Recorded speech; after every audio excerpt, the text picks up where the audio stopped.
vice president and special assistant to the commissioner of Major League This is Baseball. WGA Franklin, Alex Massachusetts. Becker was just Power here for baseball. 88. Southeastern New England's hottest rock. All day long.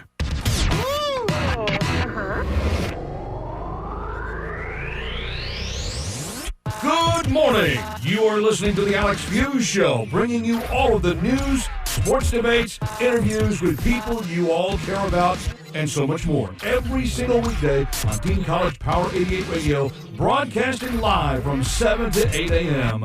And now, here's your host, Alex Feuz. Good morning, everyone, and happy Tuesday morning. Once again, I'm Alex Feuz, the host this morning. In the studio today, we have Giggs, who will be providing the train traffic and weather update in just 1 minute, as well as we'll be going through the top 5 news headlines of the day. We'll be talking about a popular movie, Giggs, and we're actually going to be talking about that to kick off the show in just 30 seconds. But what a big day planned out here on the show. I can't wait. Giggs and I will be talking the top 5 news headlines of the day. The New York Yankees won last night. They're moving on to the next round to face either the Tampa Bay Rays or the Houston Astros. They face off today at 3 for their 4th game of the series. Houston had a 2-0 lead going into the game on Monday, but the Rays and Charlie Morton persevered and defeated the Astros for the first time in this series. So now the series is 2-1. So if the Rays win tonight, they'll force a Game 5. Winner moves on in a much big matchup once again. So I'm excited for that, as well as, any baseball game is going to be must-see TV, especially right now in the playoffs. But joining me now in the studio to provide the train traffic and weather update is Giggs. Giggs, how's it looking out there? There's heavy traffic on Route 90 that has been backed up for a good 20 minutes. Also, heavy traffic near Foxborough. If you're heading that way, find a different route because it has been backed up for a while now. Thank you, Alex, and now back to you. Well, thanks, Giggs. And so did you hear about this movie, Giggs, about the Joker? Yes, I've heard about it. My friend DJ actually went to go see it. Oh, really? He said it was the best movie ever. Wow. Yeah. Ever. That's what he said. Wow. It says that they blew up the box office for the month of October, and it's projected to beat the all-time October record. And it said, according to a report from The Wrap, Warner Brothers' latest movie, The Joker, is expected to destroy box office records for October. After just one night, the movie earned $39 million from 4,300 screens on Friday, including another $13.3 million from Thursday's previews. These numbers are insane. 39 million in just, it came out on Friday and it's only been 3 or 4 days. Yeah. And to make that much money is unbelievable. I think they definitely will beat this October record because like I said, this money is just insane. No, 100%, and it's kind of crazy to see just how big of a movie this is going to be. Oh, yeah. Now I have to go and see it. Oh, yeah. It's Tuesday, too. I don't know if they have $5 Tuesdays here. Yeah. Oh, that's true. Do other movie theaters have that? Where I'm from, they do like $5.50 with tax. So basically $5 Tuesdays. Giggs, are you printing something? No. Why is it printing paper? I don't know. That's funny. These are some, I think these are just news headlines. All the paper is coming out. Wow, this is a lot of paper. I'm just going to...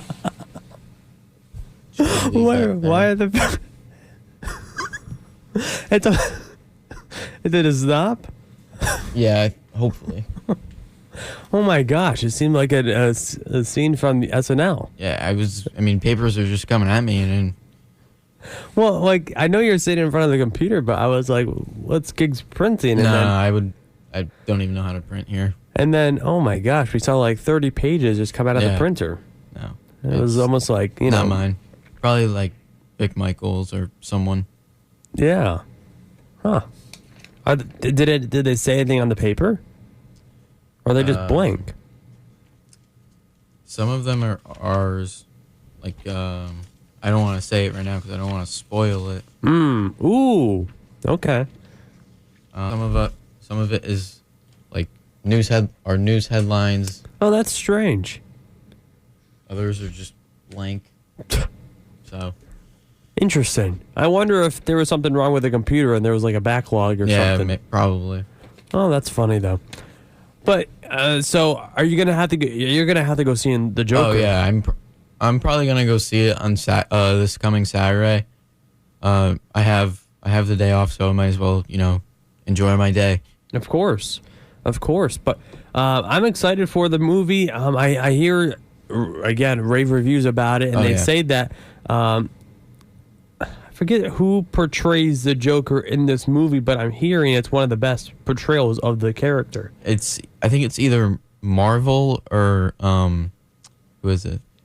Warner Brothers is doing it. So it's a Warner Brothers movie. So I don't think they do Marvel, but they said it's one of the best Jokers we've seen. Okay. So I mean I'm excited for it. I don't know if Batman's in it, but. No, I don't think so. But we'll switch gears now and talk some sports news. The New York Yankees have completed a playoff sweep against the Minnesota Twins and will advance to the American League Championship Series.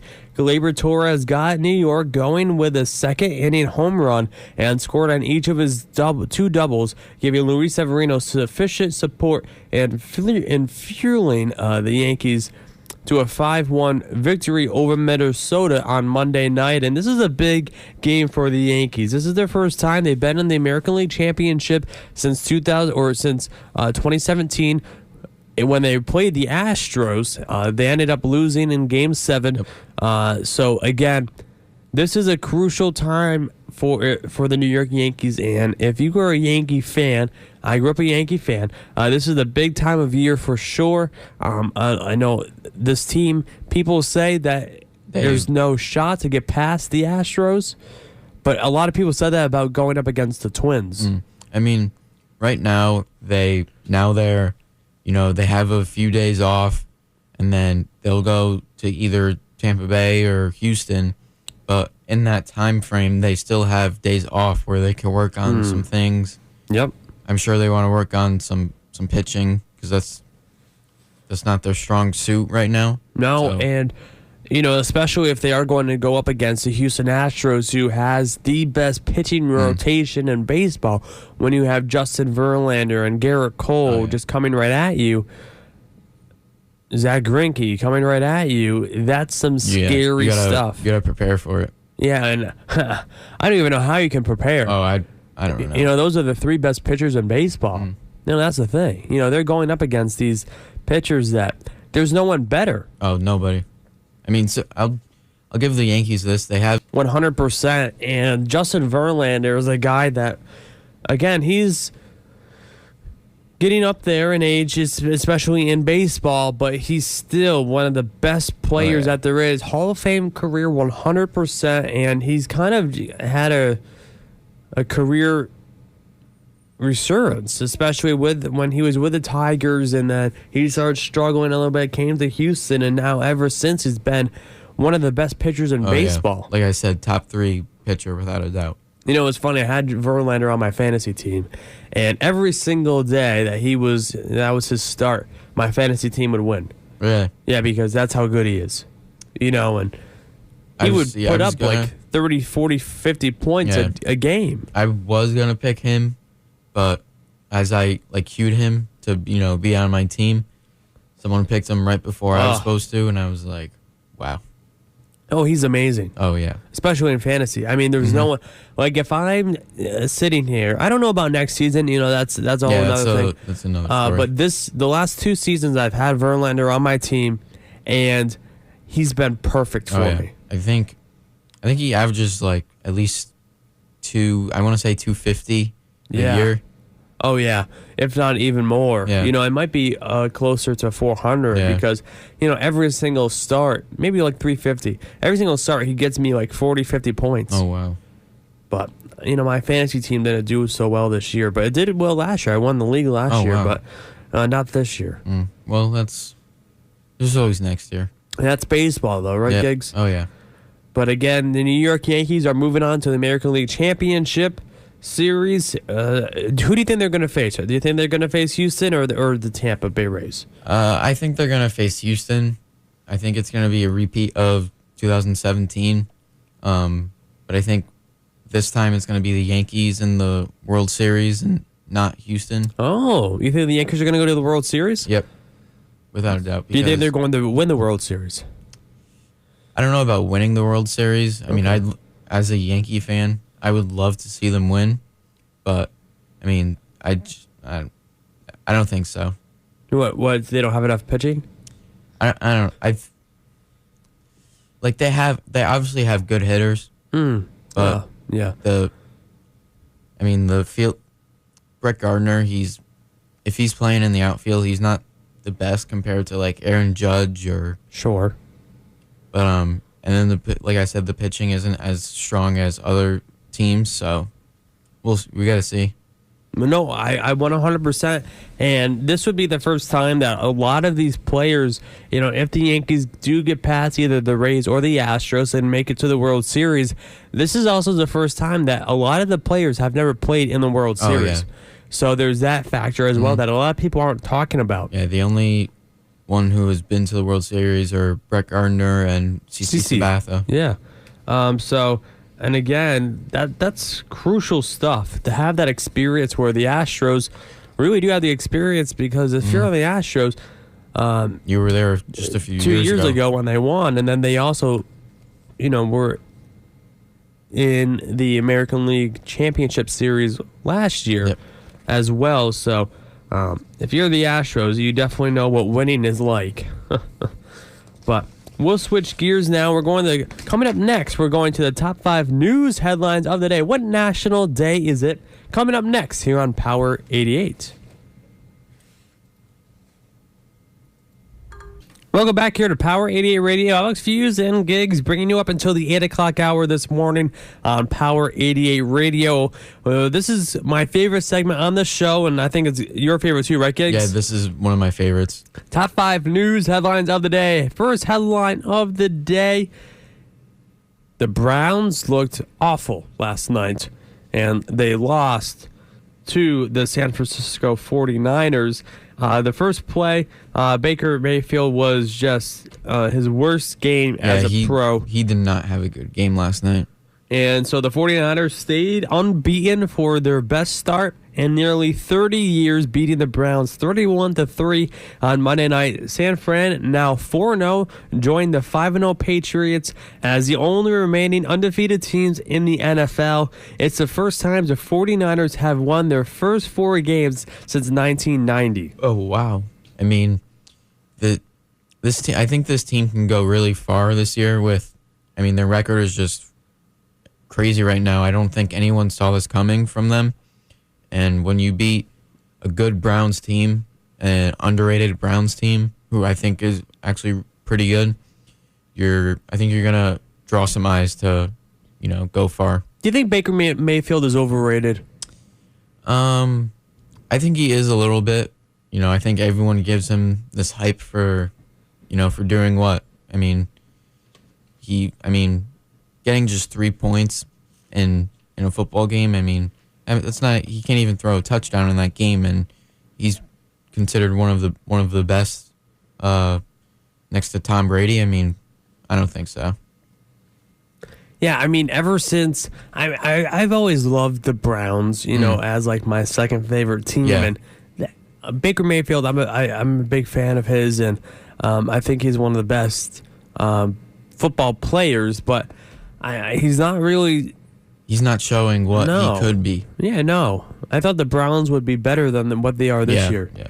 But headline number 4, President Donald Trump defends decision to abandon Kurdish allies in Syria. President Donald Trump cast his decision to abandon the fighters in Syria as fulfilling a campaign promise to withdraw from endless war in the Middle East, even as Republican critics and others said he was sacrificing a U.S. ally and undermining American credibility.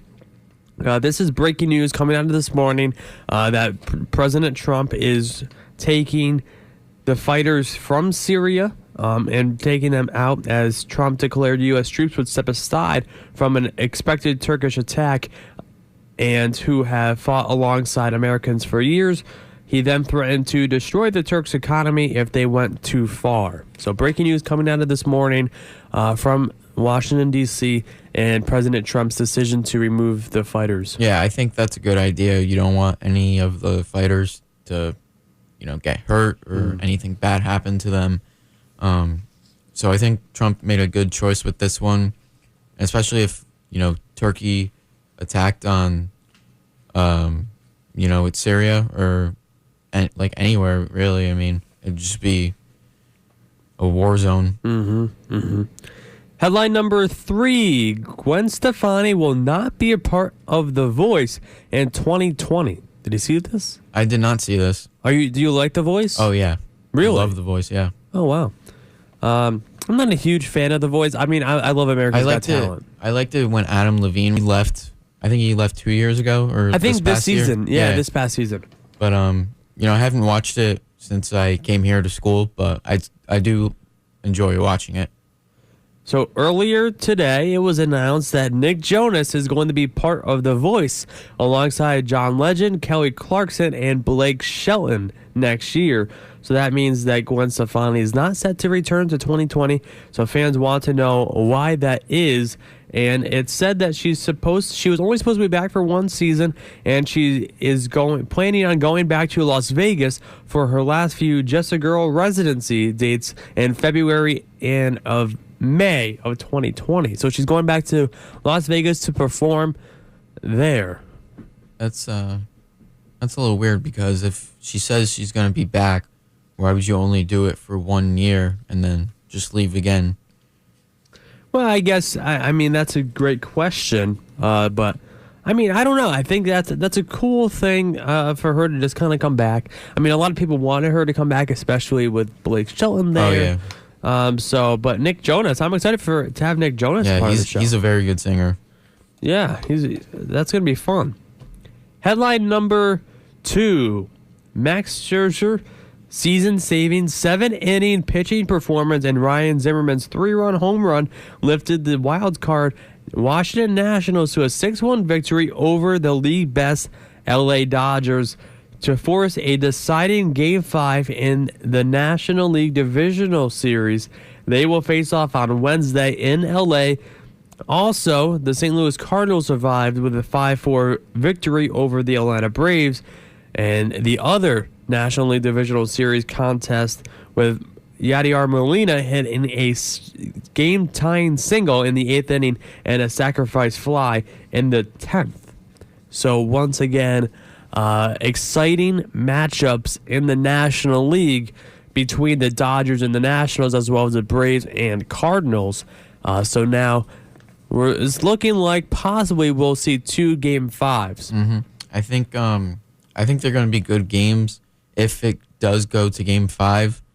Both obviously all the 4 teams have a shot at going to the World Series. That's why they're in the postseason. Yeah, and I mean, even if so, the Yankees are the only team as of right now that clinched. Yep. And all 4 teams had the shot that clinched yesterday, but the only team out of the 8 teams to do so were the Yankees. or the 4 teams that were able to yesterday were the Yankees. Yep. So the Yankees are the only team for sure that are moving on. So now it comes down to the Tampa Bay Rays and the Astros, who the Astros have a 2-1 lead. They play today at 3. So we'll find out from that series who moves on. And then in the National League, we have 2 Game 5s between the Dodgers and the Nationals, and then the Braves and the Cardinals. So it's almost like we have 2 more wild card games. Yeah. Oh yeah. Because whoever wins this game moves on. Mm-hmm.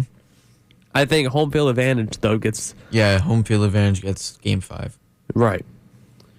But I feel like home field advantage is crucial in that situation. Oh, yeah. Like, that's why home field advantage is big in baseball. Oh, yeah. I would argue that football isn't as important. I don't feel like it's that important because, I mean, in football, you you basically play everywhere, and then with the play like every other day. You know what I mean? Right, 100%. I definitely agree with you. And then last headline of the day, again, gigs. This is my favorite segment where how we celebrate a national holiday, and today is National Fluffernutter Day on October 8th. It brings about a yummy and extraordinary combination. Some food holidays are stickier than others, they say. And National Fluffernutter Day is a stick to your ribs, chin, fingers, and nose kind of day. Celebrate and then take a bath. I mean, yeah, when you're getting your hands in fluff, that's very sticky, and I don't know if you like that. Do you like Fluffernutters? I mean, I like... So, hold on, Gigs. So, Fluffernutter is peanut butter and fluff. Yeah. And sometimes people use Nutella as well. I would probably just do, peanut butter and fluff. I used to have it every day after school. It's good. Oh, yeah. It's good. It's basically a melted marshmallow. Basically, yeah. Oh, I could eat fluff all day. Oh, yeah, me too. People are like, oh, how could you just eat that? It's good. What do you, I don't know what they mean. It's so good. My favorite is when you toast the bread a little bit. Oh, yeah. Yep. And then you put the peanut butter and fluff in there. I used to put it on a plain bagel. Ooh. Toast it a little bit. The bagels kind of scare me. I only really like plain cream cheese on my bagel. But you put fluff on a bagel? Yeah, it's good. I mean, I guess, or you could do, maybe a cinnamon raisin bagel you could put peanut butter on. Yeah. But cinnamon raisin bagel is so good with cream cheese or butter. Like if you put butter or cream cheese on a cinnamon raisin bagel, that's the way to go. Yep. I wouldn't really put, peanut butter English muffin. Oh, yeah, that's good. Like a peanut butter English muffin. Oh, so good. But I don't think you could ever put fluff on an English muffin. No, I think it'd be very hard to. Or my favorite is yesterday was chocolate covered pretzels day. So getting on chocolate, peanut butter and chocolate chips on an English muffin. Oh, that sounds good right now. I think it's just because we're both hungry. Oh, yeah. And I think that's the reason why. Yeah. I'm always hungry, so. Me too. But, yeah, we could talk about food all day. Oh, but yeah. It's National Fluffernutter Day. How can we celebrate it, or how to observe National Fluffernutter Day? Do you like the original Fluffernutters or something with a twist? No matter how you like them, share by posting photos using hashtag #FlufferNutterDay on social media. And be sure to tag the Twitter at The Alex Feuz Show if you're tweeting it out today. Or also post it on Facebook, and you can at myself or Gigs on Facebook as well. And National Day continues researching the origins of this delicious food holiday. There are over 1,500 national days, but don't miss this one, especially Fluffernutter Day. Wait a second. How about when pigs fly? Yes, bacon does complement a Fluffernutter. While the combination seems like a bit of a circus, it leads us to another ingredient. Fluffernutter and bacon. Ooh, I don't know about that one. What about bananas? Bananas, that sounds good. Because, sometimes you put bananas with peanut butter, and then you just add the fluff in there, so. Yes, Elvis would love that, because Elvis, that's his favorite snack, is peanut butter and bananas with bread. Where I work, they have, it's called an Elvis stuffed French toast. Ooh, what's that? So it's French toast, and they stuff it with, like this, it's almost like a fluff, kind of, but it's like a cream. I'm listening. It's a cream, and then they have chocolate-covered bacon. Ooh. They chop up bacon, chop up bananas, and they have a plantain, which is it's like a banana, right? Yes. Yeah. And then, chocolate drizzle, caramel drizzle, and then finish it off with some whipped cream, and then you're good. Oh my gosh, Yeah. that sounds amazing. It's good. I got to show you after. Yeah, I'll have to have some. And then they say, lastly, replace the white toast for a pretzel bun. Ooh. No. No, I think that would ruin it. Oh, yeah. You can't even, put it as a sandwich. No. Huh. Strange. I mean, to each his own, I guess, right? Yeah, I mean, whatever works for people. Well, I guess so. But coming up next, Yanks and I will be talking about the Bruins they play tonight. So coming up next here on Power 88. Alex Feuz back here on Power 88 Radio along with Giggs, bringing you up until the 8 o'clock hour this morning. Giggs and I will be talking about the Bruins are playing tonight. Giggs, what are you expecting from the Bruins tonight?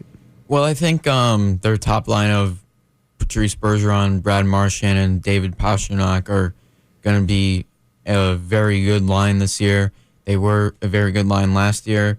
And, they have some depth on this team, too. It's not just that first line. They have guys like, David Krejci. They have guys like Jake DeBrusk who can fill in if any of those guys get hurt and play on that first line. So, and they are playing a very good Dallas team who picked up some very good free agents over in the offseason. They picked up Joe Pavelski from the San Jose Sharks, who was their captain at the time, left them to go to Dallas, and they picked up a veteran as well in Corey Perry, who could be a 30-goal scorer. So I think, with this team, they obviously have good offense. They have a very good defense as well, and Charlie McAvoy and Zdeno Chara. And Tuukka Rask is one of the best goalies there is. So I think Dallas could definitely be a contending team this year.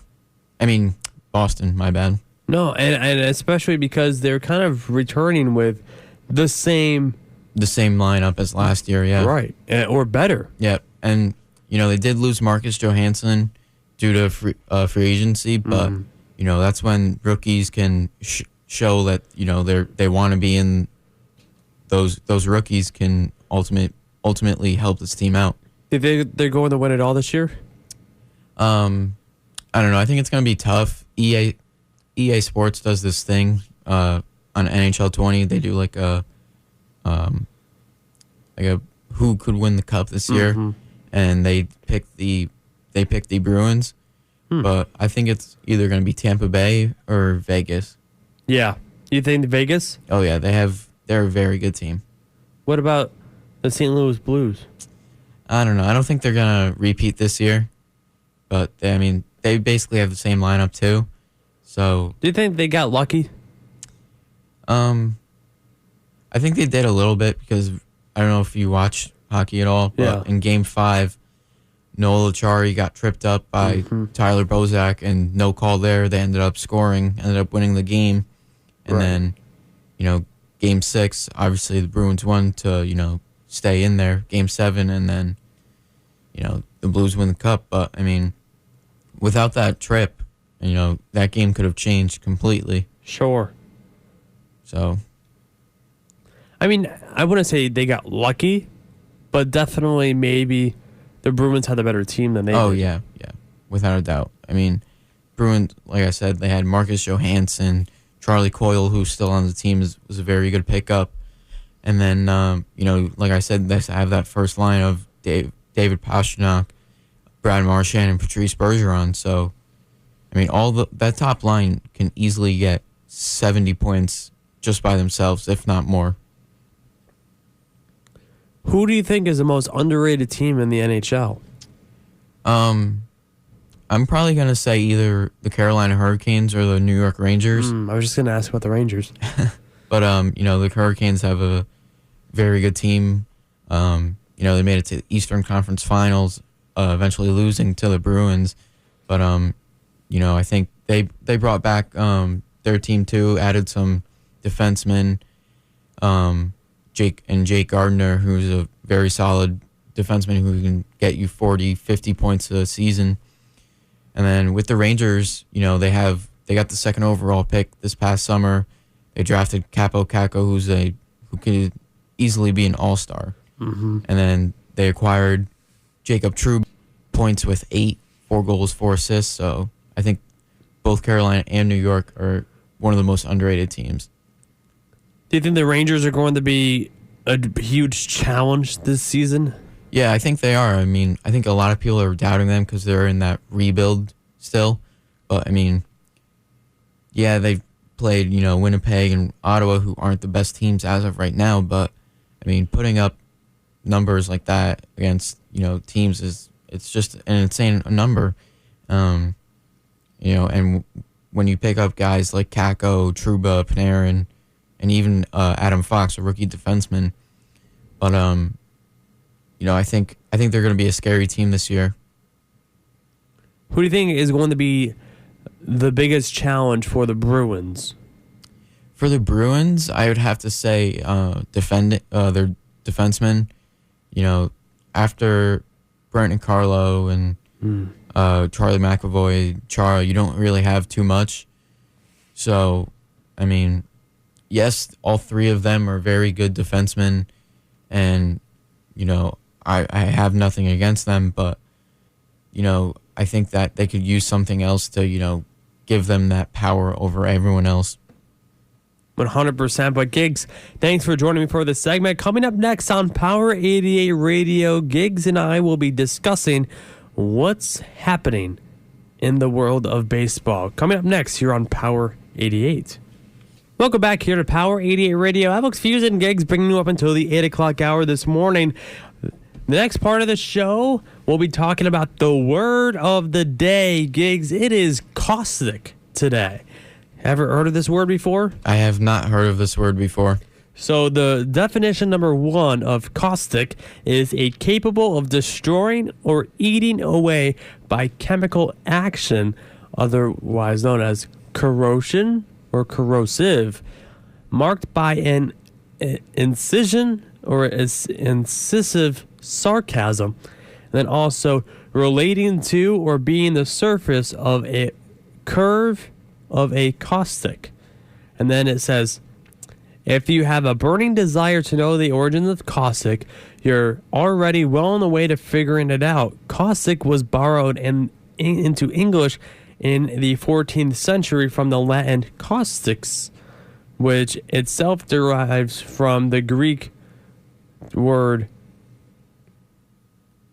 kain, I believe, meaning to burn. So it's almost like erosion, basically. Yeah. It's like a chemical erosion. Mm-hmm. So be sure to use caustic in your vocabulary. Are you going to use caustic in your vocabulary today? Yeah. Yes, you are? Yeah. Oh, good job. And then, so also, let's see what happened on this day in history. This is also one of my favorite parts about the I love show. this one too. So we'll be talking. Let's see, it's loading now. So again, caustic. This is cool. In 2001, on this day, United States President George W. Bush announces the establishment of the Office of Homeland Security. Oh, wow. So in 2001 of this year. Oh, wait. So Homeland Security wasn't even relevant to colleges before 2001. Yeah, it's one of the newest majors here at Dean in the last few years. And also today in music, John Lennon releases his mega hit Imagine. Oh, wow. So in 1971, 1971 Oh. On this day in history as well. Pretty sure my mom was born that year, but not sure. And then also in 1908, the New York Giants set season attendance record as well. And then in 1909, the Chicago Cubs beat the New York Giants 4-2 in the playoffs to win National League pennant. Wait. Did you say 4-2? Yes. Oh, wait, baseball. Yes. Oh, I thought you said the New York Giants. Well, they used to be called the different. New York Giants, but yeah. That's impossible to Yeah, do. I can't even do the math right there. But, I mean, it's you say that was the World Series final? That was to get to the National League for the Cubs. Oh, 4-2. I mean, that's actually somewhat normal. Yeah, for a baseball game? Yeah. Does it say how long the game was, or? No. But That would have been interesting if it did. Yeah. To compare, the two games because, Yeah. the Yankee game started at 9 o'clock, and Yeah. my bedtime's 8:30. But we talked about a lot today. The Joker again. We're going to have to see that Oh, yeah. hopefully this weekend. We get out to see the Joker. Everyone's talking about it as one of the newest Halloween movies. Top 5 news headlines of the day. Gwen Stefani not coming back, but Nick Jonas will be the newest judge on The Voice. Once again, the Astros and the Rays are facing off today in Game 4 of the American League Divisional Series. We talked about some Bruins as well. Giggs, any final takeaways for the show? What's going on in your life? Do you have any? I mean, Do you have any rants that you need to go on? If anyone wants to come out and support the Dean men's soccer team, we have a game tomorrow at Framingham State. Okay. How far away is that from here? I believe it's like 30 minutes. Oh, okay. I want to say 35 minutes. Okay. So, Not too far. Yeah, not too far. And games at 3. So, I mean, if anyone can come out, that'd be great. I'm number 15. I'm a very good player. I love it. But tomorrow's gonna be my last show for a while. Yeah, we're gonna miss you here. Yeah, so tomorrow is my last show for about a week. I'm going on vacation this lucky. weekend. So I won't be here Thursday, Friday. We won't have a show on Monday because it's a holiday. Yep. And I won't be on the show on Tuesday as well. So I'll be back next Wednesday. But I'll be back tomorrow for the last day for a week. But you guys will be running the show when I'm gone. All right, that sounds good. So you guys will be in charge. I know George and Austin will be taking over, as well as you and Alex and Nick, the other Nick. So all of you guys. Michigan. But once again, so again, big show coming up soon, and also once again, gonna miss you guys. But coming up next, back to the music here soon, and then once again, thank you all for listening as well. Oh, we also have some t-shirts as well. So we'll be tweeting and posting about the new shirts today as well. Thanks for reminding me, Nick. He was like, "Oh, point to the shirt." He was trying to describe about what to talk about. Yeah. And he's wearing a Michigan shirt, and I was like, "Michigan?" Yes, the t-shirts. Yes. So we'll be posting about them on social media, and you can let us know if you want one. Yep. So, but yes, thanks for reminding me, Nick. No problem. Thank you all for listening once again. We'll be seeing you tomorrow here on Power 88.